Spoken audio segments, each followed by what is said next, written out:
పశ్చిమాసియా యుద్ధంలో కీలక పరిణామం చోటు చేసుకుంది. ఏడాది కాలంగా ఇజ్రాయెల్ హమాస్ మధ్య జరుగుతున్న యుద్ధంలో ఎంటర్ అయిన హిజ్బుల్లా గ్రూప్ ఇప్పుడు కాల్పుల విరమణకు ఓకే చెప్పింది. అమెరికా మధ్యవర్తిత్వంతో ఇజ్రాయెల్ హెజ్బుల్లా కాల్పుల విరమణకు అంగీకరించాయి. దీంతో తొలుత 60 రోజుల పాటు ఈ కాల్పుల విరమణ కొనసాగనుంది.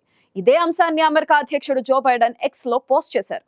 ఇదే సమయంలో హమాస్ ఇజ్రాయెల్ మధ్య సంధి మాత్రం కుదరడం లేదు. బందీలను విడుదల చేస్తే యుద్ధాన్ని ఆపేస్తామని ఇజ్రాయెల్ చెబుతుంటే, యుద్ధాన్ని ఆపేస్తేనే బందీలను వదిలేస్తామని హమాస్ వాదిస్తుంది.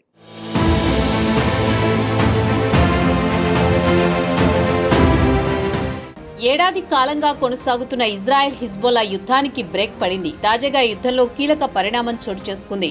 హిజ్బుల్లాతో కాల్పుల విరమణకు ఇజ్రాయెల్ అంగీకరించినట్లు అమెరికా అధ్యక్షుడు జో బైడెన్ ప్రకటించారు.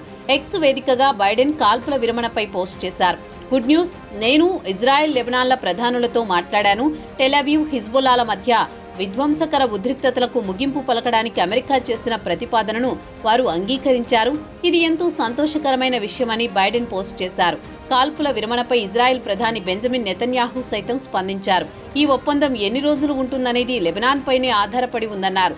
తాము ఒప్పందాన్ని అమలు చేస్తామని, కానీ ఉల్లంఘనలు జరిగితే మాత్రం బలంగా ప్రతిస్పందిస్తామన్నారు.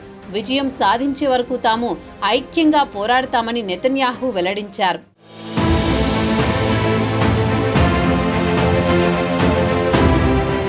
అరవై రోజుల పాటు కొనసాగే ఈ విరమణ ఒప్పందానికి మంగళవారం ఇజ్రాయెల్ భద్రతా వ్యవహారాల కమిటీ ఆమోదం తెలిపింది. అంతకుముందు దానికి ఆమోదం తెలుపుతూ ప్రధాని బెంజమిన్ నెతన్యాహు కేబినెట్ ముందు ప్రతిపాదనను ఉంచారు. దీంతో కేబినెట్ చర్చించి ఆమోదం తెలిపింది. అమెరికా మధ్యవర్తిత్వంతో ఈ ఒప్పందం కుదిరింది. హిజ్బుల్లాతో ఓవైపు సంధికి సిద్ధమవుతున్న ఇజ్రాయెల్ అంతకుముందు వారి స్థావరాలపై విరుచుకుపడింది. మరికొన్ని గంటల్లో కాల్పుల విరమణ ఒప్పందానికి ఇజ్రాయెల్ ఆమోదం తెలపనున్న సమయంలోనే బీరుట్పై భీకర దాడులు మొదలుపెట్టింది. దీంతో పాటు దాడులు మొదలు కాకముందే ఖాళీ చేసి వెళ్లిపోవాలని అనేక భవనాలకు హెచ్చరికలు జారీ చేసింది. అయితే తాజా వైమానిక దాడుల్లో ఎంతమంది మరణించారనే విషయం తెలియనప్పటికీ హిజ్బుల్లా స్థావరాలే లక్ష్యంగా దాడులు చేస్తున్నామని ఐడిఎఫ్ వెల్లడించింది.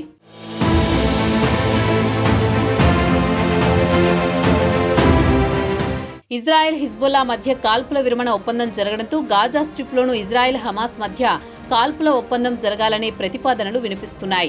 అయితే గాజా స్ట్రిప్లో యుద్ధం ముగిసే వరకు ఇజ్రాయెల్తో బందీల మార్పిడి ఒప్పందం ఉండదని హమాస్ స్పష్టం చేసింది. యుద్ధం ముగియకుండా ఖైదీల మార్పిడి జరగదని హమాస్ తాత్కాలిక చీఫ్ ఖలీల్ అల్ హయా తెలిపారు. దురాక్రమణకు ముగింపు పలకకుండా బందీలను ఎందుకు వదిలేస్తామని ఆయన ప్రశ్నించారు. యుద్ధం మధ్యలో ఉండగా తమ వద్ద ఉన్న బలాన్ని మతిస్థిమితం లేని వ్యక్తి కూడా వదులుకోడని వ్యాఖ్యానించారు.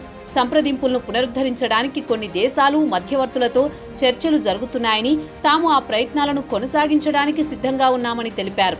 యుద్ధం ఆపడానికి ఆక్రమించిన వారు నిబద్ధతతో ఉన్నారా లేదా అనేదే ముఖ్యమన్నారు. మరోవైపు బేషరతుగా శాశ్వత కాల్పుల విరమణకు పిలుపునిస్తూ ఐక్యరాజ్య సమితి భద్రతా మండలి చేసిన తీర్మానాన్ని అమెరికా బుధవారం వీటో చేసింది.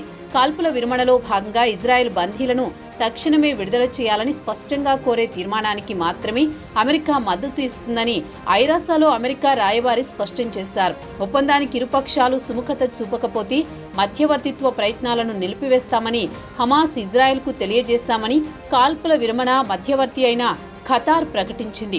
గాజా స్ట్రిప్ను పాలించడానికి అధ్యక్షుడు మహమూద్ అబ్బాస్ ప్రత్యర్థి ఫతా ఉద్యమంతో కలిసి ఒక పరిపాలనా కమిటీని ఏర్పాటు చేయాలని ఈజిప్టు చేసిన ప్రతిపాదనను హమాస్ స్వాగతించింది. యుద్ధం ముగిశాక గాజాను ఈ కమిటీ పాలించి సమస్యలను పరిష్కరిస్తుందని హయా అన్నారు. కానీ ఒప్పందం ఇంకా ఖరారు కాలేదన్నారు. అయితే యుద్ధం తర్వాత గాజా పాలించడంలో హమాస్ పాత్రను ఇజ్రాయెల్ తిరస్కరించింది.